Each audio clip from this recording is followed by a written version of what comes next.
नमस्कार दोस्तों, स्वागत है आप सभी का हमारे चैनल केवल एकेडमी पर।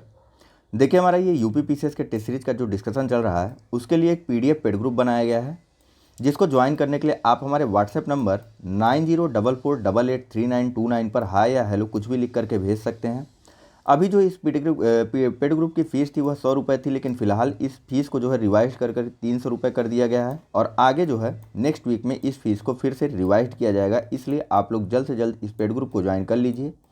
यहाँ पर आपको टेस्ट सीरीज के अलावा अन्य चीज़ों के भी पीडीएफ जो है वह प्रोवाइड करवाई जा रहे हैं, जो कि आपकी आगे की तैयारी में या फिर प्रीलिम्स की परीक्षाओं में काम आने वाले हैं।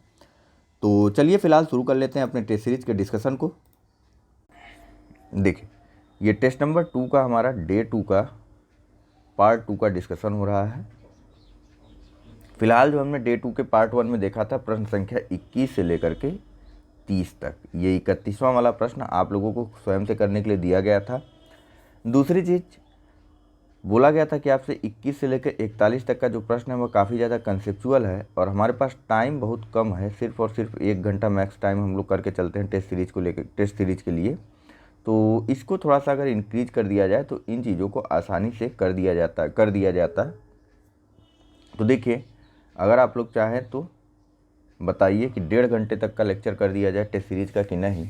फिलहाल यहाँ पर चलिए शुरू कर रहे हैं। देखिए, प्रश्न संख्या 31 जो आपको करने के लिए दिया गया था, इसमें पूछा जा रहा था कि महासागरीय तापन से जुड़े निम्नलिखित कथनों पर विचार कीजिए। पहला कथन था कि महासागरीय तापन ऑक्सीजनन अर्थात महासागरों में घुली हुई ऑक्सीजन की मात्रा में बढ़ोतरी तथा महासागरों के क्षारीकरण अर्थात कार्बन डाइऑक्साइड में वृद्धि के कारण महासागरों के पीएच मान में कमी को बढ़ावा देता है। दूसरा, महासागरों के तापमान में वृद्धि से चक्रवातों की प्रचंडता में कमी आएगी। अल नीनो परिघटनाओं की तीव्रता में वृद्धि के परिणाम स्वरूप सूखे और बाढ़ की तीव्रता में वृद्धि होगी। कथन 3 है कि महासागरीय तापन की वजह से मैंग्रोव जैसी तटीय वनस्पतियों और प्रवाल भित्तियों के विनाश से तटीय समुदायों और वन्य जीवों की सुविधता में वृद्धि होती है। आपको बताना है कि उपरोक्त में से कौन सा सही है। ऑप्शन नंबर ए है कि पहला और दूसरा, बी केवल 2 और 3, सी केवल 3 या फिर डी उपरोक्त सभी। चलिए, चूँकि यहाँ पर आपको सारे कथन नहीं दिख रहे हैं तो मैं बता दूं कि यह जो कथन सी है, यह ऑप्शन नंबर 3 तो यह सही है। कथन सी ही बता दिया तो आप क्या बताना। ठीक है, इसमें केवल ऑप्शन नंबर 3 सही है। बात करते हैं इन दोनों की, ऑप्शन नंबर ए और ऑप्शन नंबर 2 की। ठीक है, तो देखिए यहाँ पर आप एक कॉमा लगाइए। सबसे पहले महासागरीय तापन, इसको अलग कर लीजिए। ठीक है, महासागरीय तापन जो है वह वी ऑक्सीजनन या फिर डी ऑक्सीजनेशन को बढ़ावा देता है। अब डी ऑक्सीजनेशन क्या होता है, इसके बारे में यहाँ बताया गया कि जो डी ऑक्सीजनेशन होता है या फिर वी ऑक्सीजनन होता है वह जो है महासागरों में घुली हुई ऑक्सीजन की मात्रा में कमी होती, बढ़ोतरी नहीं। वी ऑक्सीजनन या फिर डी ऑक्सीजनेशन में क्या होता है कि जो जल में घुली हुई ऑक्सीजन की मात्रा होती है उसमें कमी को दर्शाता है वी ऑक्सीजनन।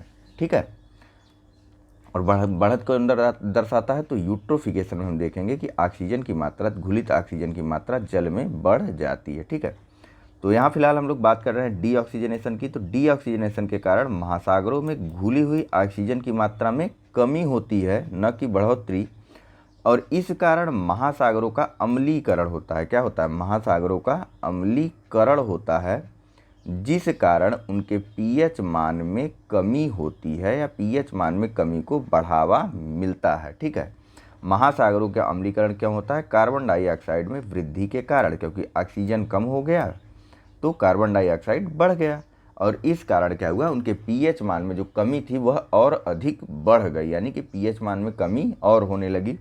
ठीक है, यह सब किसके कारण हुआ, तो महासागरीय तापन के कारण। नेक्स्ट बात करते हैं कथन नंबर 2 की। तो देखिए यहाँ पर कहा गया है कि महासागर के तापमान में वृद्धि से चक्रवातों की प्रचंडता में कमी आएगी। ऐसा क्यों हो जाएगा भाई, अभी आपको बताया गया था पिछले लेक्चर में कि जब 27 डिग्री सेंटीग्रेड से ज़्यादा का तापमान होगा तो यह जो है उष्णकटिबंधीय चक्रवात के लिए एक आदर्श अवस्था होती है। जब महासागरों के तापमान या टेम्परेचर जो है वह 27 डिग्री के आसपास रहेगा, महासागरों का टेम्परेचर नहीं, वह बहुत कम होता है, उनके आसपास का वातावरण जो है वह 27 डिग्री सेंटीग्रेड से ज़्यादा होगा तो क्या होगा, चक्रवातों के लिए वह स्थिति आदर्श होती है। तो क्या होगा, प्रचंडता में कमी आएगी कि प्रचंडता में वृद्धि होगी? चक्रवातों की प्रचंडता में वृद्धि होती है महासागरीय तापन के कारण, ठीक है। और इस कारण अल नीनो की परिघटनाओं में भी हमको वृद्धि देखने को मिलेगी, जिसके परिणाम स्वरूप सूखे और बाढ़ की तीव्रता में भी वृद्धि देखने को मिलती है हमको, ठीक है। अच्छा, पीएच मान में कमी को अगर बढ़ावा दिया जाएगा तो इससे क्या क्या नुकसान हो सकते हैं? तो देखिए, सबसे पहले तो होगी कोरल ब्लीचिंग, या फिर जिसे हम लोग बोलते हैं प्रवाल विरंजन। इसके अलावा समुद्री जीवों का जो प्रजनन स्थल है उनकी भी कमी हो जाएगी धीरे धीरे, ठीक है। इसके अलावा समुद्री जीव जंतु जो है उनमें रोगों का संचरण ज़्यादा मात्रा में होने लगेगा, या फिर उनके रोगों का प्रसार जो है वह बढ़ जाएगा।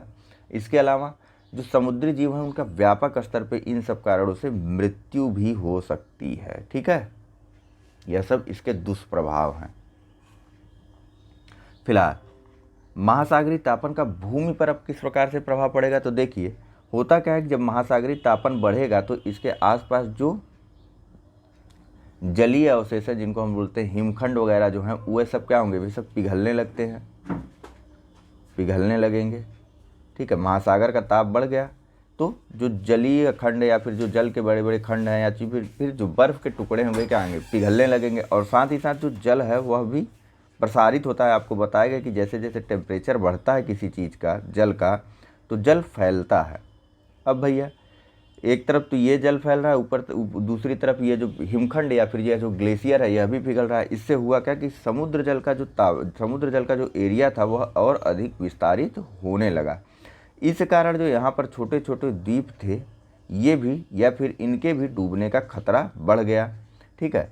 और मान लीजिए कि द्वीप नहीं थे, यह समुद्र जल था, इसके किनारे यहाँ पर मैंग्रोव वनस्पतियाँ थी, इसके किनारे यहाँ पर तटीय आबादी बस रही थी या फिर तटीय लोग रह रहे थे, तो इनके क्षेत्रों पर भी जो है समुद्री जल का अतिक्रमण हो जाता है, ठीक है। इस कारण अपरदन आदि जैसी घटनाएं हमको तटीवर्ती क्षेत्रों में देखने को मिलती हैं। और इस कारण भी जो समुद्र के किनारे पर रहने वाली प्रवाल भित्तियाँ या जो कोरल होते हैं वे जो है नष्ट होने लगते हैं और वन्य जीवों की भी सुविधता बढ़ जाती है। आखिर मैंग्रोव वनों में भी तो कुछ वन्य जीव रहते हैं। अब वायुमंडल पर इस समुद्री तापन का क्या प्रभाव होगा? किस पे बात कर रहे हैं हम लोग? वायुमंडल पर। तो देखिए, होता क्या है कि महासागरों के तापमान में जो वृद्धि होगी उसके कारण चक्रवातों की प्रचंडता बढ़ जाएगी, ठीक है। चक्रवात अधिक मात्रा में आने लगेंगे, अल नीनो की घटनाएं बढ़ जाएंगी, ये सब आपको बताया गया है, ठीक है। तो चलिए चलते हैं नेक्स्ट प्रश्न पर। यहाँ पूछा जा रहा है, यहाँ बात करी जा रही है पृथ्वी के ताप कटिबंध के बारे में, ठीक है। किसके बारे में? पृथ्वी पर ताप कटिबंधों से जुड़े निम्नलिखित कथनों पर विचार कीजिए। पहला, समशीतोष्ण कटिबंध क्षेत्र उष्ण कटिबंध एवं शीत कटिबंध के मध्य अवस्थित है। वर्ष भर सूर्य इन दोनों अक्षांशों के मध्य स्पष्ट रूप से विद्यमान रहता है। दूसरा, उष्ण कटिबंधीय क्षेत्र कर्क रेखा और मकर रेखा के मध्य अवस्थित है। यहाँ सूर्य की किरणें कभी भी प्रत्यक्ष रूप से नहीं पड़ती हैं, यही कारण है कि इस क्षेत्र में मध्यम तापमान पाया जाता है। तीसरा, शीत कटिबंध क्षेत्र में सूर्य की किरणें तिरछी पड़ती हैं क्योंकि सूर्य यहाँ क्षितिज से अधिक ऊपर नहीं दिखाई देता। इस प्रकार यह पृथ्वी का सबसे ठंडा क्षेत्र है। आपको बताना है कि उपरोक्त में से कौन सा सही है। ऑप्शन है ए केवल 1 और 2, बी केवल 2, सी केवल 3 या फिर डी उपरोक्त सभी। यहाँ पर मैं विकल्प आपके लिख दे रहा हूँ, ए दिख रहा है आपको, विकल्प आपको मैं लिख दे रहा हूँ, तब तक आप इस स्टेटमेंट को फिर से पढ़िए, ठीक है। बी ये है तो ऊपर लिखा हुआ है हमारे पास, बी केवल 2, सी केवल 3 और डी उपरोक्त सभी। बताइए कौन कौन से कथन जो है वह सही है। देखिए भैया, इसका जो सही आंसर है वह है केवल और केवल ऑप्शन नंबर सी, यानी कि केवल और केवल कथन 3 जो है यह सही है, बाकी 2 के दोनों कथन गलत है। मध्यम तापमान नहीं होता यहाँ पर, स्पष्ट रूप से सूर्य विद्यमान नहीं रहता। आइए थोड़ा थोड़ा बात करते हैं। देखिए, पृथ्वी का अक्षांशीय ताप कटिबंध जो होता है वह पृथ्वी की सतह पर सूर्यताप की परिवर्तनीयता और पृथ्वी के भूभाग आकृति द्वारा नियंत्रित होता है, ठीक है। मान लीजिए कि यह पृथ्वी है, कहीं पर यहाँ पर पर्वत पहाड़ है और कहीं कहीं पर यह अक्षांश है, ठीक है। अक्षांश तो हर जगह हमने काल्पनिक रेखा खींच के रखी है। अब सूर्य यहाँ पर है, इसकी मात्रा क्या होती है, 0 डिग्री पर लंबवत पड़ती, कर्क रेखा और मकर रेखा के बीच यह सूर्य जो है विद्यमान रहता है। तो यहाँ पर सूर्याताप की मात्रा क्या होती है, अधिक मात्रा में मिलती है। ठीक है, तो अब जब अधिक मात्रा में मिलेगी तो क्या जरूरी है कि यह गर्म रहेगा, नहीं। दूसरी चीज़ बताएगी ना क्या, पृथ्वी की भू आकृतिक दशाओं पर भी निर्भर करता है। मान लीजिए कि यहाँ पर पहाड़ है, यहाँ पर घाटियाँ हैं, तो यहाँ पर कई अन्य चीज़ें होती हैं ना, जैसे वायु को लेकर के आपको बताया गया था पिछले लेक्चर में या फिर पिछली टेस्ट सीरीज में कि वायु यहाँ पर गर्म ठंडी वायु नीचे बैठ जाएगी, गर्म वायु ऊपर चली जाएगी, तो यहाँ का वातावरण तो ठंडा होगा ना। सूर्याताप भी यहाँ पर सीधे सीधे नहीं पहुँच पा रहा इस क्षेत्र में, या फिर इस वाले हिस्से पर, ये जो पर्वत का इधर वाला हिस्सा है, यहाँ पर सूर्याताप भी सीधे सीधे नहीं पहुँच पा रहा है। तो आदि चीज़ों पर भी निर्भर करता है। ठीक है, पृथ्वी का जो अक्षांशी ताप कटिबंध है वह सूर्याताप की परिवर्तनीयता और पृथ्वी के भूभाग की आकृति द्वारा निर्धारित होता है। कुछ हद तक इनको पवनें और महासागरीय धाराएं भी प्रभावित करती हैं। ठीक है, वास्तव में पवनें और महासागरीय धाराएं करती क्या है, तो यह जो है सूर्याताप की मात्रा को समान मात्रा में वितरित करने का प्रयास करती हैं। हालांकि यह संभव नहीं हो पाता, अगर समान मात्रा में वितरित होती तो पोल पर या फिर ध्रुवों पर बर्फ ना होता। लेकिन इनका कुछ हद तक प्रयास रहता है पवनें और महासागरीय धाराओं का कि थोड़ा थोड़ा ताप को ऊपर नीचे या फिर आगे पीछे बढ़ा करके वितरित किया जाए। तो चलिए सबसे पहले बात करते हैं पृथ्वी पर स्थित ताप कटिबंधों के बारे में। तो देखिए, पृथ्वी पर 3 प्रकार के ताप कटिबंध होते हैं। 3 प्रकार के कौन कौन से होते हैं, तो देखिए सबसे पहला है उष्ण कटिबंध ताप।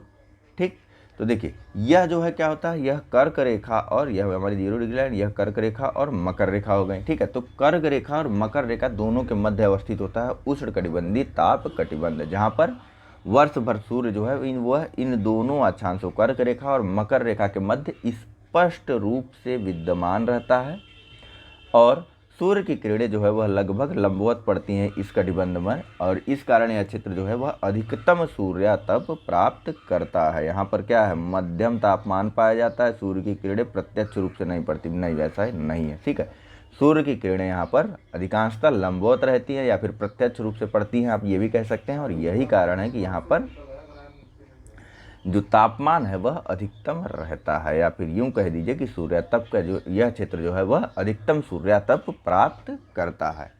नेक्स्ट आगे बात करते हैं समशीतोष्ण कटिबंध की। इसकी समशीतोष्ण कटिबंध देखिए, यह जो है उष्ण कटिबंध और शीत कटिबंध। उष्ण कटिबंध इस प्रकार से मान लीजिए कि उष्ण कटिबंध ये हो गया, शीत वाला हो गया पोलर हो गया, ये हो गया नीचे इसके, और ये हो गया नीचे उष्ण कटिबंध। ठीक है, तो इनके मध्य पाया जाता है समशीतोष्ण कटिबंध। सिर्फ उत्तरी गोलार्ध में, दोनों गोलार्धों में यह कटिबंध, बस नॉन टेक्निकल चीज़ मैं आपको बता रहा हूँ कि इस प्रकार से हो सकता है। ऊपर पोलर हो गया, ध्रुव वाला हो गया, नीचे जो है दूसरा वाला हो गया आपका उष्ण कटिबंध हो गया, बीच वाला जो हो गया वह समशीतोष्ण। बस समझने की दृष्टि से समझिएगा, ऐसे कभी बना करके किसी को बताइएगा मत, समझाने के लिए बताइएगा, लेकिन पेपर में कभी मत लिखिएगा। ठीक है, तो देखिए जो समशीतोष्ण कटिबंध क्षेत्र है वह उष्ण कटिबंध क्षेत्र और शीत कटिबंध के मध्य अवस्थित है, और सूर्य जो है, और इसके साथ साथ यह जो इन दोनों के बीच में स्थित है, तो यहाँ पर इन दोनों कटिबंधों की ही विशेषता पाई जाती है, उष्ण कटिबंध की भी और शीत कटिबंध की भी। और यहाँ पर सूर्य जो है वह, उसकी किरणें कभी भी प्रत्यक्ष रूप से नहीं पड़ती। सूर्य की किरणें जो है वह समशीतोष्ण कटिबंध में कभी भी प्रत्यक्ष रूप से नहीं पड़ती हैं, और यही कारण है कि यहाँ का तापमान जो है वह मध्यम रहता है। ठीक है, यहाँ का तापमान समशीतोष्ण कटिबंध का तापमान मध्यम प्रकार का होता है। सबसे अंत में बात करते हैं शीत कटिबंध की। शीत कटिबंध फिर से वही बना लेते हैं, तो यह पूर्व वाला जो है ध्रुव के किनारे हम लोग शीत कटिबंधों को देखते हैं, तो यह इस प्रकार से यहाँ पर सूर्य की किरणें पड़ती हैं। ठीक है, तो सूर्य की किरणें यहाँ पर तिरछी है, भाई सूर्य यहाँ पर ही रहेगा ना, तो सूर्य की किरणें यहाँ पर तिरछी पड़ती हैं। तो सूर्य की किरणें तिरछी पड़ती हैं इसलिए, क्योंकि यहाँ पर सूर्य जो है कभी भी क्षितिज के ऊपर नहीं दिखाई देता है, इस कारण यहाँ पर, अब भाई यहाँ से यहाँ तक सूर्य कितना ऊपर चला जाएगा, क्षितिज पर आसमान में ऊपर तो जाएगा नहीं। ठीक, तो इस कारण यह पृथ्वी का सबसे ठंडा क्षेत्र होता है। ठीक है, पृथ्वी का सबसे ठंडा क्षेत्र होता है शीत कटिबंध। बाकी अन्य कुछ कारकों की अगर बात करें, अन्य थोड़ी सी जानकारी अगर आपको बताना हो, तो देखिए पृथ्वी पर इन सभी कटिबंधों या फिर समानता, चूँकि भू आकृतियों के कारण जो है हमने देखा है महासागरीय धाराओं या फिर भू आकृति छोड़ दिए, महासागरीय धाराएं और पवनें जो है वह काफ़ी हद तक प्रभावित करती हैं सौर्याताप या फिर पृथ्वी के ताप कटिबंधों को। तो इस समताप रेखा खींच दी गई। ठीक है, यह भी एक काल्पनिक रेखा ही है, एक समताप रेखा बना दी गई। समताप रेखा वे रेखाएं होती हैं जहाँ का टेम्परेचर समान होता है। मान लीजिए कि यह भारत का नक्शा है, ये दक्षिण अमेरिका बना दीजिए, या अफ्रीका बना दीजिए, या इंडिया बना दीजिए, या साउथ एशिया के अन्य कंट्रीज़ बना दीजिए। तो एक समताप रेखा यहाँ से खींच देंगे कि भैया चलो, बता रहा हूँ बस समझने के लिए, एक समताप रेखा सीधी सीधी खींच लेंगे। यहाँ का तापमान 30 डिग्री मान लिया, यहाँ का भी 30 है, यहाँ का भी 30 है, मान लीजिए यहाँ 28 ही है, और यहाँ पर मान लीजिए कि 31 हो गया। तो एक समताप रेखा ऐसे ऐसे सीधी सीधी खींच लेंगे कि ये जो है एक रेखा यहाँ से सीधी सीधी खींच देंगे। इसको टेम्परेचर लाइन माना जाएगा और बोला जाएगा कि चूँकि इनका तापमान समान है इसलिए ये समताप रेखाएं होंगे। तो यानी कि समताप रेखाएं क्या होती हैं? वे रेखाएं जो समान ताप वाले स्थानों को मिलाती हैं उनको समताप रेखाएं बोला जाता है। ठीक है, चलिए तो बात कर लेते हैं अगले प्रश्न की। समताप रेखाओं को लेकर के जहाँ पे प्रश्न आएगा वहाँ पर थोड़ी बहुत उसकी आपको टेक्निकल डिफिनीशन भी दे दूंगा मैं। यहाँ पूछा जा रहा है, नीचे दो कथन दिए हैं जिनमें से एक को कथन के रूप में है, ये जो है वह कथन है, दूसरा कारण आ रहा है। कथन ए है कि उत्तर पश्चिम अटलांटिक महासागर में ग्रैंड बैंक और जॉर्जेस बैंक, जहाँ उत्तरी अटलांटिक महासागर क्षेत्र में लेब्राडोर ठंडी धारा और गल्फ स्ट्रीम गर्म धारा के मिलने से एक प्रमुख मत्स्य क्षेत्र का निर्माण होता है। कारण आर बताया जा रहा है कि विश्व में सर्वाधिक उत्पादक मत्स्य क्षेत्र उच्च अक्षांशों में पाए जाते हैं जहां गर्म और ठंडी जलधाराएं मिलती हैं। आपको नीचे कूट का प्रयोग करते हुए सही उत्तर देना है। ऑप्शन है आपके पास ए और आर दोनों सही हैं, आर ए की सही व्याख्या करता है। बी, ए और आर दोनों सही हैं और आर ए की सही व्याख्या नहीं करता है। सी, ए सही किंतु आर गलत है, और डी, ए गलत परंतु आर सही है। यह आपको करवाया गया है, बहुत अच्छे से बताया गया था इसके बारे में। एग्जाम्पल भी इवन मैंने लेब्राडोर और गल्फ स्ट्रीम की धारा को ही लिया था। तो इसका आंसर आप लोग अपने से कीजिए, नहीं किया है तो जा करके इसके ठीक पहले वाला डे 2 के पार्ट 1 के लेक्चर को पूरा का पूरा कंप्लीट कीजिए आप लोग। इंपॉर्टेंट है, ज्योग्राफी को लेकर के बहुत ज़्यादा इंपॉर्टेंट है ये डे 2 के जितने भी लेक्चर हैं, डे 2 के टेस्ट सीरीज का जो डिस्कशन चल रहा है। ठीक है, बाकी अन्य चीज़ें तो है ये ज़रूरी, यह जो है वर्ल्ड की फिजिकल ज्योग्राफी को लेकर के आपके लिए बहुत ज़रूरी है। नेक्स्ट आइए, यहाँ बताइए कि सामान्य तौर पर निम्नलिखित में से किस प्रकार की वायु राशि नहीं पाई जाती? ए, उष्णकटिबंधीय महासागरीय वायु राशि। बी, उष्णकटिबंधीय महाद्वीपीय वायु राशि, आगे से आप जोड़ते चलिए, नहीं लिखा है तो। सी, ध्रुवीय महासागरीय, अथवा डी, ध्रुवीय आर्कटिक। चलिए देखिए, विश्व में ना जो है 5 प्रकार की वायु राशियाँ पाई जाती है। फिलहाल जो इसका सही आंसर है वह है ऑप्शन नंबर डी, ध्रुवीय आर्कटिक प्रकार की कोई भी वायु राशि नहीं पाई जाती। ठीक है, महाद्वीपीय आर्कटिक प्रकार की वायु राशि होती है और ध्रुवीय महाद्वीपीय होती है। देखिए, विश्व के विभिन्न क्षेत्रों में हम लोग वायु राशियों को देखते हैं और वायु राशियों को उनके उद्गम क्षेत्र के आधार पर उनको नाम दे दिया जाता है, कहाँ से वह वायु राशियाँ जो है वह उद्गमित हो रही हैं या फिर निकल रही हैं। ठीक है, तो उद्गम क्षेत्र के आधार पर हम लोग वायु राशियों को नाम दे देते हैं। और वायु राशियों को जो है यह मुख्यतः तो 5 प्रकार की होती हैं। तो वे 5 प्रकार कौन कौन से हैं बस इतना जान लीजिए कि उष्णकटिबंधीय महासागरीय वायु राशि होती है ये वाली, उष्णकटिबंधीय महाद्वीपीय वायु राशि होती है ये वाली, फिर ध्रुवीय महासागरीय वायु राशि होती है, महासागरीय वायु राशि होती है, ध्रुवीय महाद्वीपीय वायु राशि होती है, और सबसे अंत में होता है महाद्वीपीय आर्कटिक वायु राशि। ठीक है, इनको डिनोट किया जाता है, ध्रुवीय महासागरीय को MP, ध्रुवीय महाद्वीपी को CP कॉन्टिनेंटल पोलर। ठीक है, और अंत में महाद्वीपीय आर्कटिक को CA। ठीक है, CA ऐसे ले लीजिए, महाद्वीपीय आर्कटिक को C। वायु राशियाँ जो होती है 5 प्रकार की होती है, उष्णकटिबंधीय महासागरीय वायु राशि MT, उष्णकटिबंधीय महाद्वीपीय यानी कि CP, ध्रुवीय महासागरीय यानी कि MP, और ध्रुवीय महाद्वीपी यानी कि CP, और महाद्वीपीय आर्कटिक यानी कि CA। 5 प्रकार की वायु राशियाँ होती है। वायु राशियों का यह विभाजन जो है उनके उद्गम क्षेत्र के आधार पर किया जाता है। ठीक है, उष्णकटिबंधीय जो वायु राशियाँ होती है ये गर्म होती हैं, और ध्रुवीय वायु राशियाँ जो होती हैं यह जो है ठंडी होती हैं। ठीक है, ध्रुवीय वायु राशियाँ ठंडी होती हैं और उष्णकटिबंधीय वायु राशियाँ जो होती हैं वे गर्म होती हैं। थोड़ी सी इनकी विशेषता भी जान लीजिए। चलिए चलते हैं अगले प्रश्न पर। यहाँ पूछा जा रहा है कि निम्नलिखित में से पृथ्वी पर पाए जाने वाले मरुस्थलों के प्रकार हैं। पहला, 15 से 30 डिग्री उत्तर तथा दक्षिण अक्षांशों के मध्य विस्तारित महाद्वीपों के 15 से 30 डिग्री, एक सेकंड रुकिएगा तो, चलिए देखिए यहाँ पूछा जा रहा है कि 15 से 30 डिग्री उत्तर तथा दक्षिण अक्षांशों के मध्य विस्तारित महाद्वीपों के उपोष्ण कटिबंधीय क्षेत्रों में स्थित मरुस्थल। दूसरा, ठंडी धाराओं के निकट पश्चिम तटीय क्षेत्रों में अवस्थित मरुस्थल, तटीय मरुस्थल। तीसरा, कुछ पर्वतीय श्रृंखलाओं की पवना विमुख ढलानों अथवा वृष्टि छाया क्षेत्रों के निकट अवस्थित मरुस्थल, वृष्टि छाया मरुस्थल। तीसरा, कुछ पर्वतीय श्रृंखलाओं की पवना, ये तो बता दिया, पढ़ दिया गया ना, ये दूसरा वाला रह गया था, ठंडी धाराओं के निकट पश्चिम तटीय क्षेत्रों में अवस्थित तटीय मरुस्थल। चौथा, समुद्र से दूरी पर अवस्थित अंतर्देशीय मरुस्थल। आपको नीचे कूट का प्रयोग करते हुए बताना था कि कौन सा सही है या फिर कौन सा सही से सुमेलित है। ऑप्शन है ए केवल 1 और 3, बी केवल 2 और 4, सी केवल 1, 2, 3 या फिर डी 1, 2, 3 और 4। चलिए इसका जो सही आंसर है वह है ऑप्शन नंबर डी। सभी 4 के चारों जो है वह सही प्रकार से बताए गए हैं। ठीक है, देखिए मरुस्थल किन क्षेत्रों को संदर्भित किया जाता है, किस क्षेत्र को मरुस्थल या फिर क्या मरुस्थल ही तो डेजर्ट, किन क्षेत्र को मरुस्थल कहा जाता है। तो देखिए जहाँ पर वर्षा जो है वह अत्यंत न्यून हो, यानी कि वार्षिक वर्षण वहाँ पर या फिर वार्षिक बरसात वहाँ पर 25 सेंटीमीटर से कम होनी चाहिए, 25 सेंटीमीटर से कम होनी चाहिए। ठीक है, पादपों और जंतुओं के जीवन निर्वाह के लिए अनुकूल परिस्थितियाँ विद्यमान न हो।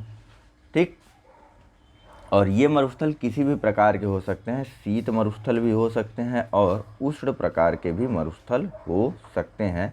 पहाड़ों या चट्टानों पर शुष्क विस्तार भी इनका हो सकता है, रेतीले अथवा लवणीय भी मरुस्थल हो सकते हैं। मरुस्थल को उनकी अवस्थिति के अनुसार विभिन्न भागों में विभाजित किया जाता है, जिस प्रकार की ये विभाजन यहाँ पर दिया गया है या बताया गया है। सबसे पहला विभाजन जो था वह था 15 से 30 डिग्री उत्तर तथा दक्षिण अक्षांशों के मध्य स्थित मरुस्थल। तो ठीक है, देखिए 15 से 30 डिग्री उत्तर तथा दक्षिण अक्षांशों के मध्य विस्तारित महाद्वीपों के उपोष्ण कटिबंधीय क्षेत्रों में स्थित जो मरुस्थल होते हैं वे जो है पवनों की अवरोही गति के कारण होते हैं। ठीक है, पवनें जो है वह अवरोही पवनें वहाँ पर चलती हैं, इस कारण वहाँ पर बादलों का निर्माण जो है वह संभव नहीं हो पाता है, जिस कारण वहाँ पर बरसात जो है वह थोड़ी सी कम हो जाती है। अब बरसात कम हो गई तो शुष्क मरुस्थलों का निर्माण शुरू हो गया। किस प्रकार के मरुस्थल रहते हैं, 15 से 30 डिग्री उत्तर तथा दक्षिण अक्षांशों के मध्य, तो वही प्रकार होते हैं शुष्क मरुस्थल। ठीक है, और एग्जाम्पल स्वरूप हम देख सकते हैं जो उत्तरी अफ्रीका का सहारा मरुस्थल है या फिर दक्षिण अफ्रीका का कालाहारी मरुस्थल। ठीक है, दक्षिण अफ्रीका का कालाहारी मरुस्थल, साउथ अफ्रीका का कालाहारी एग्जाम्पल में पूछता है, और अफ्रीका का हम देखेंगे सहारा मरुस्थल। यह कहाँ पर है, तो 15 से 30 डिग्री उत्तर तथा दक्षिण अक्षांशों के मध्य अवस्थित हैं और शुष्क मरुस्थल के उदाहरण हैं। कौन से मरुस्थल के, तो शुष्क मरुस्थल के उदाहरण हैं कालाहारी और सहारा मरुस्थल। आगे बात करते हैं हम लोग तटीय मरुस्थलों की। तो देखिए आपने देखा होगा कि जो दक्षिण अमेरिका का एक, यहाँ पर देखे होंगे आप लोग, दक्षिण अमेरिका जो का यह जो चिली वाला क्षेत्र है, यहाँ पर आपने देखा होगा एक डेजर्ट जिसका नाम है अटाकामा। यह अटाकामा डेजर्ट किस कारण बना था, तो अटाकामा डेजर्ट जो है यहाँ से गुजरने वाली पेरू की ठंडी जलधाराओं के कारण बना था। पेरू की जो जलधारा है वह काफ़ी ठंडी है और शुष्क रहती है, तो पेरू की ठंडी जलधारा के कारण अटाकामा डेजर्ट का निर्माण हुआ। कहाँ पर, चिली के निकट। ठीक है, तो थोड़ी सी बात करते हैं इस तटीय मरुस्थल की। देखिए तटवर्ती क्षेत्रों के समानांतर प्रवाहित शीत धाराओं के शुष्क प्रभाव के कारण यहाँ पर वार्षिक रूप से जो वर्षा होती है वह आधा इंच से अधिक वर्षा नहीं हो पाती। आधा इंच यानी 6 सेंटीमीटर से भी कम, 6 सेंटीमीटर ज़्यादा बोल दिया मैंने। ठीक है, लगभग न्यूनतम वर्षा होती है, जान लीजिए और इसका उदाहरण तो आपको बता ही दिया गया, जो चिली तट का अटाकामा डेजर्ट है वह उसका स्पष्ट रूप से और सबसे अच्छा उदाहरण है। नेक्स्ट, वृष्टि छाया मरुस्थलों की बात करते हैं तो देखिए, मान लीजिए कि यह पर्वत है, मानेंगे कैसे नहीं आप, यह तो पर्वत है ही हमारा, ठीक। अब यह पर्वत है और यह चली हवाएं, तो ये आर्द्र हवाएं अपने साथ आर्द्रता को लेकर के ऊपर तो चल रही है, लेकिन क्या होता है कि पौने ऊपर जाते जाते इनकी आर्द्रता जो है वह पहाड़ों के एकदम चोटी तक जाते जाते इनकी आर्द्रता वह जो है वह समाप्त हो जाती है। इसके बाद यह पौने अपना आर्द्र रूप छोड़ करके पवनों के ढलान के सहारे नीचे उतरना शुरू होती हैं। आर्द्रता इनकी खत्म हो गई। अब यह इस तरफ की ढाल को क्या बोलते हैं, जिधर से पवन चलती या जिधर से हवा जाती है पहाड़ों से टकराती है उसको बोलते हैं पवना भिमुख ढाल, ठीक है। यह पवना भिमुख ढाल है, यानी कि पवन के सामने की ढाल है, और यह पवना विमुख ढाल है। यहाँ देखिए, पवना विमुख ढाल है, यानी कि पवन के पीछे की ढाल है। इतना चीज़ जान लीजिए, कभी कंफ्यूज मत होइएगा पवना भिमुख और पवना विमुख में, ठीक है। तो आर्द्रता यहाँ पर समाप्त हो गई। इसके बाद वायु जब पवना विमुख ढाल पे नीचे उतरी तो यह घर्षण करते हुए उतरती है। इस कारण क्या होता है, जो अवरोही पवने इनको नीचे उतर रही ना, तो अवरोही कहा जाएगा। तो अवरोही पवने जो है यह गर्म हो जाती हैं, और गर्म होने के कारण यह बादलों के निर्माण में बाधा उत्पन्न करती हैं, और इस कारण इस क्षेत्र में भी बरसात नहीं हो पाती है, ठीक है, और शुष्कता में वृद्धि भी हो जाती है। एग्जाम्पल इसका आपको समझना है तो जैसे कैलिफोर्निया के 2 मरुस्थल हैं। एक तो है मोजावे का मरुस्थल, आप लोग मैप में लोकेशन देखते चलिएगा हर चीज़ की। एक है मोजावे का मरुस्थल और दूसरा है डेथ वैली का मरुस्थल, ठीक है। डेथ वैली और मोजावे का मरुस्थल आपको पहले ही बोला गया है, पहले शुरू से बोला गया है, जब भी ज्योग्राफी की बात होगी तो एटलस आपके पास होना चाहिए, ठीक है। तो नेक्स्ट बात करते हैं हम लोग समुद्र से दूरी पर अवस्थित अंतर्देशीय मरुभूमि या फिर मरुस्थलों के बारे में। तो देखिए, अंतर्देशीय मरुभूमि का निर्माण कैसे होता है कि मान लीजिए कि आप यह चल दीजिए, भूमि का बहुत बड़ा यहाँ पर संधिया, भूमि का बहुत बड़ा टुकड़ा यहाँ पर बहुत ज़्यादा बड़ा है।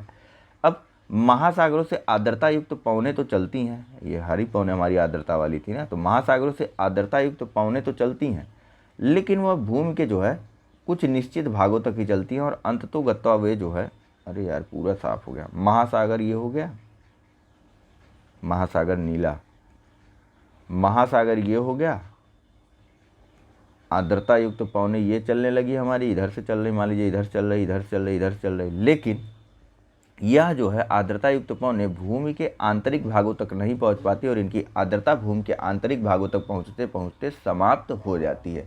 इस कारण क्या होता है, यहाँ पर बरसात कम हो जाती है, बरसात कम हो जाती तो फिर जो है वही सीधा अपना मरुस्थल जो है वह तैयार हो जाता है। वार्षिक वर्षा यहाँ का 25 सेंटीमीटर से कम होने लगता है। इसका उदाहरण आप लोग चीन और मंगोलिया के मध्य अवस्थित गोबी मरुस्थल को देख सकते हैं। कौन सा मरुस्थल, गोबी मरुस्थल, चीन और मंगोलिया के मध्य स्थित, ठीक।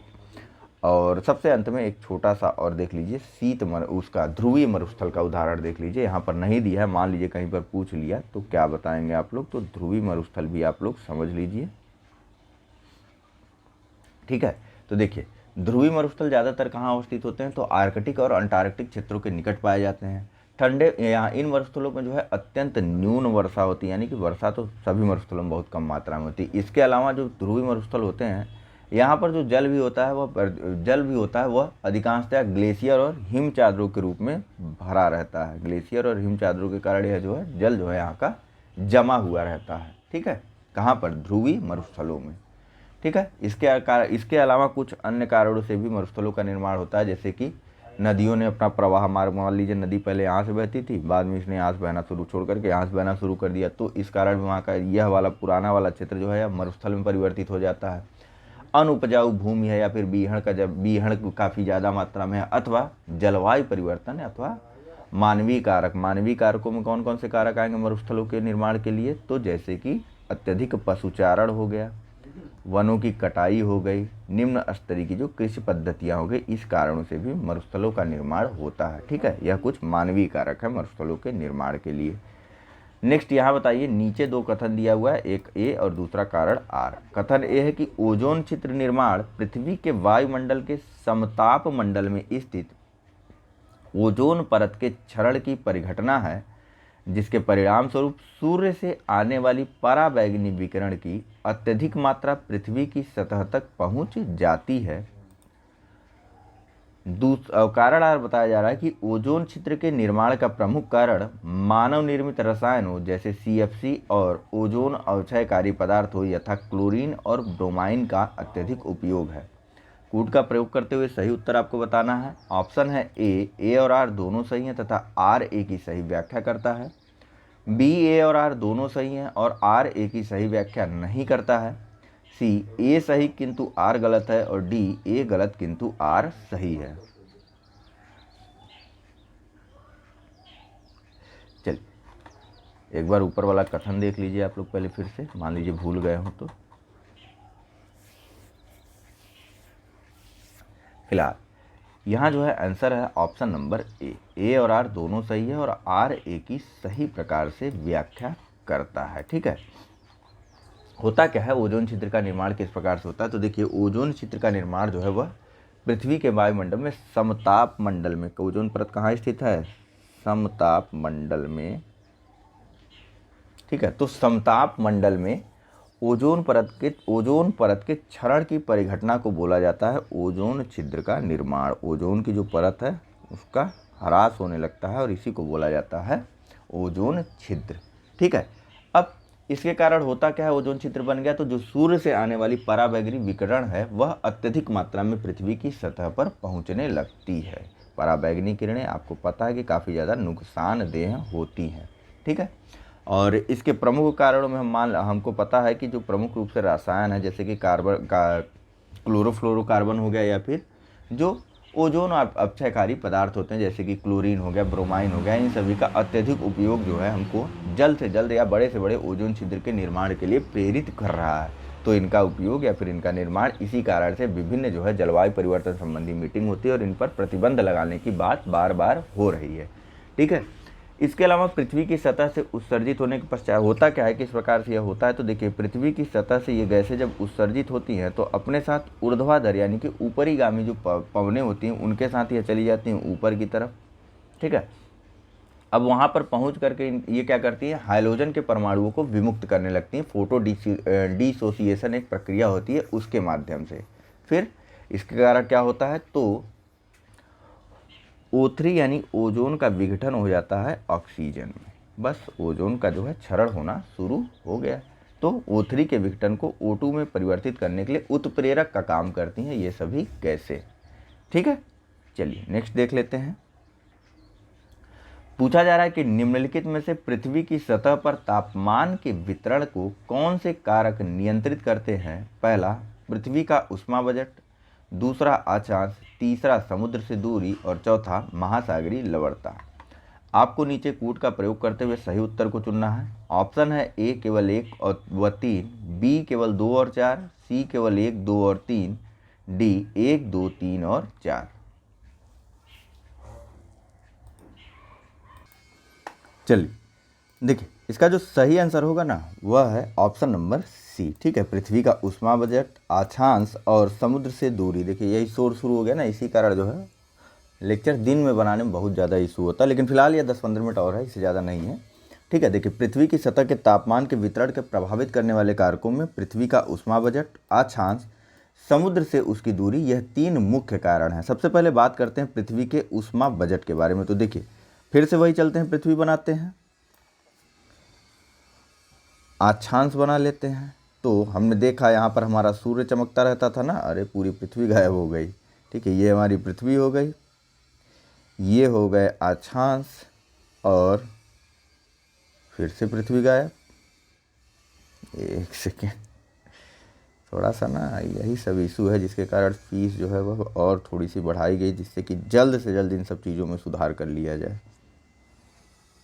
ये हो गया सूर्य। अब देखिए पृथ्वी का आपको पता है लगभग गोलाकार है, तो और थोड़ी सी जो है तिरछी भी है पृथ्वी, है ना, लगभग गोलाकार और थोड़ा सा इसका अक्ष पे थोड़ी सी घूमी भी हुई है। कितने डिग्री घूमी हुई है, इसका नति कोण कितना है, ज़रा आप कमेंट करके बताइएगा। तो देखिए इस कारण सूर्य की किरणें जो है वह लगभग 40 डिग्री उत्तर और 40 डिग्री दक्षिणी गोलार्धों में लगभग लंबवत पड़ती हैं। इस कारण यहाँ पर यानी कि इन 40 डिग्री उत्तरी और दक्षिणी अक्षांशों को अगर जोड़ दिया जाए तो यहाँ पर सूर्यातप की जो मात्रा है वह सरप्लस की अवस्था में रहती है, यानी कि ज़्यादा रहती है। ठीक है, जबकि जैसे जैसे ऊपर जाते हैं वैसे वैसे सूर्य का कोण थोड़ा सा तिरछा होता जाता है। इस कारण वहाँ पर सूर्य ताप की मात्रा कम पहुँचती है।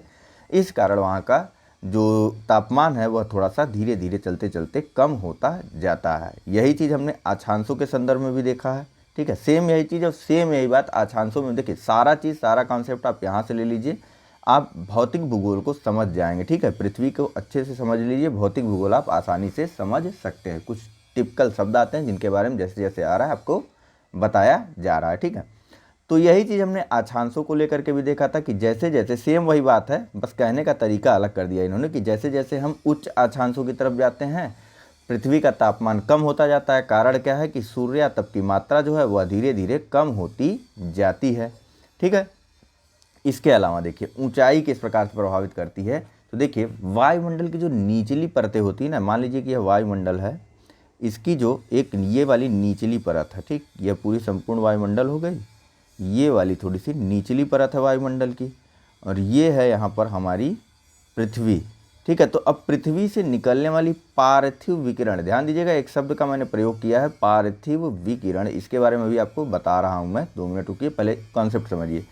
ठीक है, तो पृथ्वी से निकलने वाली पार्थिव विकिरण के कारण यह नीचे वाली जो हवा है या नीचे वाला जो वायु है वह गर्म हो जाती है और ऊपर की वायु थोड़ी सी ठंडी रहती है।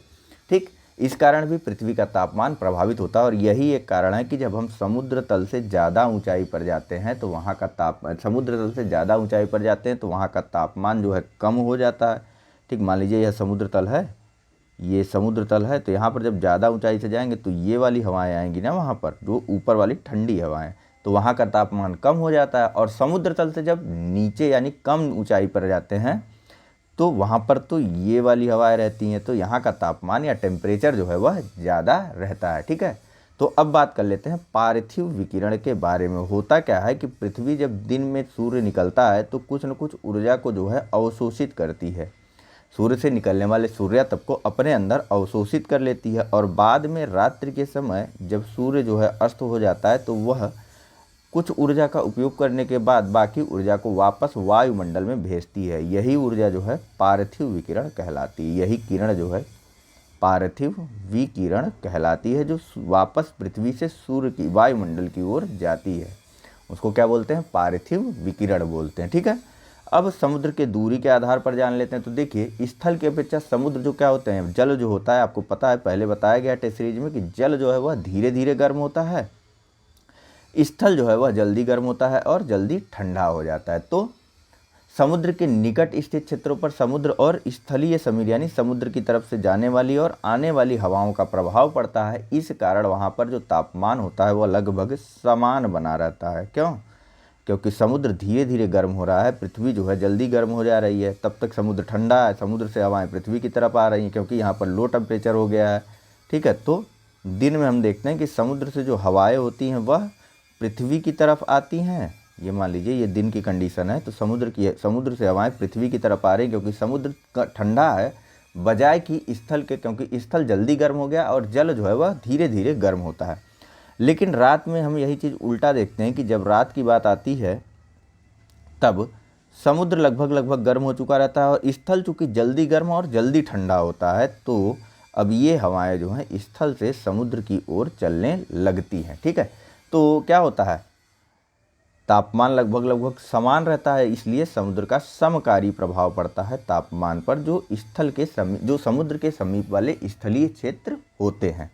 ठीक है, तो फिलहाल इसका जो आंसर है वह है ऑप्शन नंबर सी कि पृथ्वी की सतह पर तापमान के वितरण को नियंत्रित करने वाले कारकों में पृथ्वी का उष्मा बजट, अक्षांश, समुद्र से उसकी दूरी, ये सब कारण निर्भर करते हैं। ठीक है, नेक्स्ट बात कर लेते हैं क्वेश्चन नंबर 38 की। पूछा जा रहा है कि उत्तरी गोलार्ध और दक्षिणी गोलार्ध की पछुआ पवनों के बारे में निम्नलिखित कथनों पर विचार कीजिए।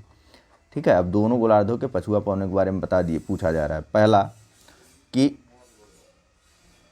पछुआ पवनें प्रमुख धरातली पवनें हैं जो प्रत्येक गोलार्ध के मध्य अक्षांशों में प्रवाहित होती हैं। दूसरा कथन है दक्षिणी गोलार्ध में पछुआ पवनें अधिक सशक्त और स्थायी हैं। इसके विपरीत उत्तरी गोलार्ध में पछुआ पवनें बल और दिशा के संदर्भ में अधिक परिवर्तनीय होती हैं। कथन 3 है कि दक्षिणी गोलार्ध में इनके प्रवाह में स्थलीय क्षेत्रों का अधिकतम अवरोध होता है। ये अत्यधिक सामर्थ्य के साथ वर्ष भर प्रवाहित होती हैं और इन्हें गरजती चालीसा, प्रचंड पचासा और चीखती साठा भी कहा जाता है। कथन 4 है कि उत्तरी गोलार्ध में धरातलीय उच्चावच की अनियमितता और स्थलीय क्षेत्रों पर स्थानीय दाब के प्रतिरूप का उतार चढ़ाव पवन प्रवाह में परिवर्तनशीलता उत्पन्न करता है। आपको बताना है कि उपरोक्त में से कौन से कथन सही हैं। ऑप्शन है ए केवल 1, 2 और 4, बी केवल 2, 3 और 4, सी केवल 1, 2 और 4 और डी उपरोक्त सभी। चलिए कथन एक बार आप फिर से देख लीजिए सारे के सारे। वीडियो को ना पॉज कर लिया करें जब प्रश्न ऊपर नीचे रहा करें, ताकि प्रश्नों को देखिए, प्रश्नों को पढ़ना आप मेरा सुनिए तो सुनिए, लेकिन प्रश्नों को साथ साथ पढ़िए जरूर, तभी आपको चीज़ें याद रहेंगी। ठीक है, तो देखिए इसका जो सही आंसर है वह है ऑप्शन नंबर ए, 1, 2 और 4। ठीक है, 1, 2 और 4 ये वाला कथन सही है। पहला भी सही है, दूसरा भी सही है, तीसरा कथन गलत है। देखिए क्या कह रहा है, दक्षिणी गोलार्ध में इनके प्रभाव में स्थलीय क्षेत्र का अधिकतम अवरोध है। ये अत्यधिक सामर्थ्य के साथ वर्ष भर प्रभावित होती हैं। भैया जब अधिकतम गतिरोध होगा, स्थलीय क्षेत्र का अधिकतम अवरोध हो जाएगा तो सामर्थ्य के साथ ये प्रवाहित कहाँ हो जाएंगे। मान लीजिए कि हवा चली खूब तेज, ये आया पहाड़, यहाँ पर रुक गई, अब तब यहाँ पर कैसे ये हवा इतनी गति से आएगी कि इनको प्रचंड चालीसा या गरजती प्रचंड प्रकाशा या फिर गरजती चालीसा कहा जाएगा, नहीं ना। तो देखिए फिलहाल बात कर लेते हैं सभी ऑप्शंस के बारे में धीरे धीरे और एक एक कर करके। देखिए होता क्या है, सबसे पहले जान लीजिए कि जो पछुआ पौने हैं ये बन गया 0 डिग्री लाइन, सब कुछ वहीं से है सारा चीज़। ये हो गई हमारी 0 डिग्री लाइन। ठीक है, इसके बाद ये हो गया 30 डिग्री, 30 डिग्री, फिर यहाँ से हो गया 60, 60, फिर यहाँ से ये हो गया 60। यहाँ पर चलती हैं पछुआ पौने, दोनों गोलार्धों में शीत और उष्णकटिबंध के मध्य में चलती हैं हमारी पछुआ पौने। अब चूंकि उत्तरी गोलार्ध में हम देखते हैं कि वहाँ पर स्थलीय स्थल जो है वह ज़्यादा मात्रा में है, इस कारण जो वहाँ की पछुआ पौने हैं उनके मार्गों में काफ़ी ज़्यादा अवरोध उत्पन्न हो जाता है। तो जब यह चलती हैं तो लगातार, या मान लीजिए यहाँ पहाड़ से टकरा गई, यहाँ कोई स्थलाकृति है इससे टकराएंगे, तो इस कारण ये उत्तरी गोलार्ध की जो पछुआ पौने हैं यह कमज़ोर होती जाती हैं, बजाय कि दक्षिणी गोलार्ध में हमने देखा था कि वहाँ पर स्थलाकृतियाँ या फिर स्थल जो है वह काफ़ी कम है। तो दक्षिणी गोलार्ध में पवन जो है वह लगातार चलती रहती है, इस कारण जो दक्षिणी गोलार्ध की पवन है वह अधिक सशक्त और शक्तिशाली होती है। और यह इतनी शक्तिशाली होती है कि कुछ दूर जाने पर इन हवाओं से आवाज़ भी आती है, इस कारण इनको कहीं कहीं पर गरजती चालीसा, तो कहीं पर प्रचंड प्रकाशा और कहीं पर चीखती साठा के नाम से भी जाना जाता है। ठीक है, तो ये हो गई सारी बातें। चलें नेक्स्ट प्रश्न पर। देखिए यही चीज़ इसे यहाँ पर कहा गया कि उत्तरी गोलार्ध में धरातलीय उच्चावच की अनियमितता और स्थलीय क्षेत्रों पर स्थानीय दाब के प्रतिरूप का उतार चढ़ाव जो है वह पवन प्रवाह में परिवर्तनशीलता उत्पन्न करता है। ठीक है, आइए नेक्स्ट देख लेते हैं अगले प्रश्न को। यहाँ पूछा जा रहा है कि महासागरीय तापन के प्रभावों को दूर करने के लिए निम्नलिखित उपायों पर विचार कीजिए। पहला, आपदा पूर्वानुमान और प्रबंधन प्रणाली का विकास। हमने देखा था अभी शुरुआत में ही कि महासागरीय तापन के क्या क्या प्रभाव होते हैं और किस कारण महासागरीय तापन होता है, तो भूलिएगा मत, पहला ही प्रश्न था शायद इस लेक्चर का। तो अब उसके प्रभावों को दूर करने के उपायों पर विचार करने के लिए यह वाला प्रश्न पूछा जा रहा है। और ऑप्शन है, पहला कथन है कि आपदा पूर्वानुमान और प्रबंधन प्रणाली का विकास करना। दूसरा, तटीय समुदायों का पुनर्वास और क्षमता निर्माण का विकास करना। कथन 3 है कि समुद्री संरक्षित क्षेत्रों की स्थापना करना और अनुकूलन उपायों को अपनाना, जैसे कि अति मत्स्यन को सीमित करना, सावधानी पूर्वक मत्स्यन सीमा निर्धारित करना। चौथा, राग पुल जैसी कृत्रिम संरचनाओं का निर्माण करना जो जीवों के लिए कृत्रिम आवास के रूप में कार्य करती है। नीचे कूट का प्रयोग करते हुए सही आंसर आपको देना है। ऑप्शन है ए केवल 1 और 3, बी केवल 2 और 4, सी केवल 1, 2 और 4 और सबसे अंत में ऑप्शन डी 1, 2, 3 और 4।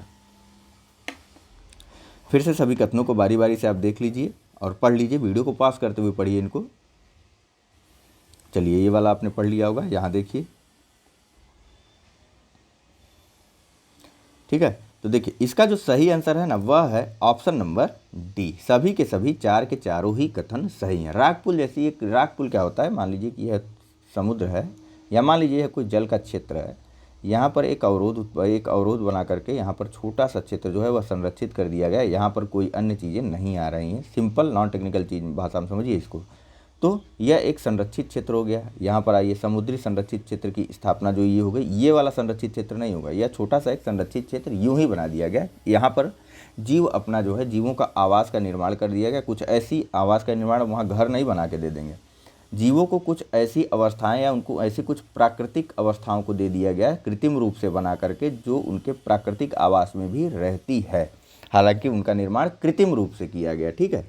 तो यह जीवों के प्रजनन वगैरह आदि में और उनके अंदर प्रतिरोधक क्षमता में वृद्धि करने में सहायता प्रदान करेगा, ताकि जो अत्यधिक टेम्परेचर धीरे धीरे जो बढ़ता जा रहा है समुद्र का ताप, वह भी उनके प्रति प्रतिरोधक क्षमता को विकसित करने का काम किया जाएगा इस राग पुल जैसी संरचनाओं के माध्यम से।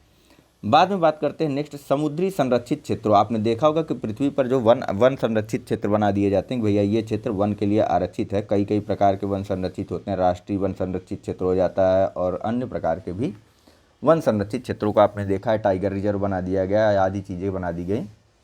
इसके अंतर भी कई चीज़ों के बारे में डिवाइड कर दिया गया। ये हम देखेंगे जब हम पर्यावरण पारिस्थितिकी के टेस्ट पेपर को सॉल्व करेंगे या फिर डिस्कशन करेंगे उधर प्रीलिम प्रैक्टिस सीरीज वाले में। तो उसी प्रकार से समुद्री संरक्षित क्षेत्र भी एक बना दिया जाए, इन्हीं सब आधारों पर, जैसे टाइगर रिजर्व के बेस पर ही ऐसा एक कुछ समुद्री संरक्षित क्षेत्र भी बना दिया, जहाँ पर मछलियों को मारने को रोका जाए या फिर सीमित किया जाए, और मछलियों को मारने की सीमा भी निर्धारित की जाए और उनको मारने के तरीके भी बताए जाएँ, जो जाल से मछलियाँ पकड़ते हैं, ठीक है। मत्स्य आपको पता है, इसे बंद तो नहीं किया जा सकता, किसी चीज़ को बंद नहीं, उनको जो है सीमित किया जाए उन जगहों पर जो कि समुद्री संरक्षित क्षेत्र हैं, और सावधानी भी अत्यंत बरती जाए। इस कारण क्या होगा कि मछलियों के पुनर्वास में सहायता प्रदान होगी, ठीक है। आगे चल कर के मछलियाँ जो है वह समुद्री जलवायु की शुद्धता या समुद्री वातावरण को भी बनाए रखने में मदद करेंगी, ठीक है। इसके अलावा बात करते हैं, देखिए कभी कभी क्या होता है कि भूकंप वगैरह आता रहता है, तो इन सब डिज़ास्टर से निपटने के लिए, या फिर तेल का रिसाव हो गया आदि चीज़ें हो गई, तो इन सब से निपटने के लिए पहले से ही तैयारी करके रखना, यानी कि आपदा का पूर्वानुमान लगाना और उसके मैनेजमेंट की पहले से ही तैयारी करके रखना हमें जो है समुद्री तापन के प्रभाव को दूर करने में सहायक सिद्ध होगी, ठीक है। और सबसे अंत में तटीय समुदायों का पुनर्वास, यह आप इसी से जोड़ करके देख लीजिए कि जो तटीय समुदाय, जो मछुआरे वगैरह आदि जो जीव जंतु है, उनका कहीं अन्य पुनर्वास और या फिर उनमें क्षमता का भी निर्माण करते हुए इस समुद्री तापन या महासागरीय तापन के बुरे प्रभाव या दुष्प्रभावों को कम किया जा सकता है। सबसे अंत में बात कर लेते हैं क्वेश्चन नंबर 40 की। यह हमारा इस लेक्चर का अंतिम प्रश्न होगा। इसके बाद छोटे छोटे प्रश्न हैं, या आज आपके रात के लेक्चर में सारे के सारे कवर करवा दिए जाएंगे डे 3 वाले में। तो देख लेते हैं इसको। पूछा जा रहा है कि पृथ्वी की सतह तक पहुंचने वाली सौर विकिरण की मात्रा एवं ऊर्जा में विभिन्नता के लिए उत्तरदायी कारक है। पहला, सूर्य किरणों का नतिकोण, दूसरा पृथ्वी की भूभाग आकृति, तीसरा वायुमंडल की पारदर्शिता, चौथा ढाल की स्थिति और पांचवा तुंगता या फिर एल्टीट्यूड। तो नीचे कूट का प्रयोग करते हुए आपको सही आंसर बताना था। ऑप्शन है ए केवल 1, 3, 4 और 5, बी केवल 1, 2 और 4, सी 1, 2, 3 और 4 और सबसे अंत में ऑप्शन डी 1, 2, 3, 4 और 5। चलिए विकल्पों को कथनों को देख लीजिए एक बार। पूछा जा रहा है कि पृथ्वी की सतह पर पहुंचने वाली सौर विकिरण की मात्रा एवं ऊर्जा में विभिन्नता के लिए उत्तरदायी कारकों को आपको बताना है, ठीक है। विकिरण की मात्रा और ऊर्जा में विभिन्नता होती है सूर्य पर, पृथ्वी की सतह पर पहुंचने वाली सौर विकिरण के, तो इसके पीछे कारण क्या है यह बताना है। बताइए जल्दी से। तो चलिए, इसका जो सही आंसर है वह है ऑप्शन नंबर डी, यानी कि सभी 5 के 5 जो है वह सही हैं, ठीक है। 5 के 5 सही हैं। आपको भी बताया गया कि सूर्य के नतिकोण या फिर एंगल ऑफ सन रेज, यही पृथ्वी बना लीजिए, यहाँ पर 0 डिग्री बना लीजिए, ये अपना सूरज हो गया। इसका नतिकोण प्रभावित करता है, जैसे जैसे ऊपर जाते हैं वैसे वैसे सूर्य की किरणें तिरछी पड़ती जाती हैं। इस कारण यहाँ का तापमान ठंडा हो जाता है, यहाँ का तापमान ठंडा हो जाता है। यहाँ पर किरणें चूँकि लंबवत पड़ती हैं तो यहाँ का तापमान अधिक रहता है, यहाँ का किरणें थोड़ी कम तिरछी पड़ती तो यहाँ का तापमान मध्यम रहता है। ठीक है। भूभाग की आकृतियाँ आपको बताया गया कि मान लीजिए सूर्य की किरणें आ रही, इधर से सूर्य निकला, पूरब से निकला, और यहाँ पर सूर्य इधर तो पश्चिम हो जाएगा ना।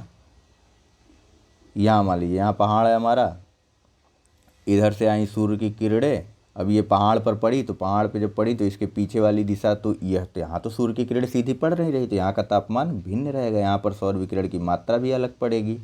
वायुमंडल की पारदर्शिता, अब देखिए वायुमंडल में मान लीजिए खूब ढेर सारे बादल हैं तो सूर्य की किरणें क्या होंगी, यहाँ आएंगी, यहाँ से परावर्तित होकर के ऊपर चली जाएंगी, दूसरे से बादल बना सूर्य की किरणें, यहाँ से सूर्य की किरणें आएंगी, यहाँ से परावर्तित हो जाएंगी, यहाँ से सूर्य की किरणें आएंगी, यहाँ से परावर्तित हो जाएंगी। तब जब परावर्तित हो गई, पृथ्वी पर सूर्य की किरणें आई ही नहीं, हमने देखा कि पृथ्वी पर सूर्य की किरणें पहुंच ही नहीं पाई, तो पृथ्वी का भूभाग जो है वह थोड़ा सा कम टेम्परेचर वाला या फिर यूं कहें तो ठंडा हो जाता है। ऐसा हम ज़्यादातर ठंड के मौसमों में या फिर जब बादल भरा वातावरण होता है तब हम थोड़ा सा ठंड महसूस करते हैं। ठीक है, क्यों, रीजन आपको पता चल गया। अब बात करते हैं ढाल की स्थिति, पोजीशन ऑफ स्लोप की। तो देखिए सेम वही बात है, पहाड़ है, ढाल की स्थिति इधर है तो इधर ढाल है नहीं, क्या होगा, ढाल की दिशा एवं इसका कोण जो है वह स्थानीय स्तर पर प्राप्त होने वाले सौर विकिरण की मात्रा को नियंत्रित करती है।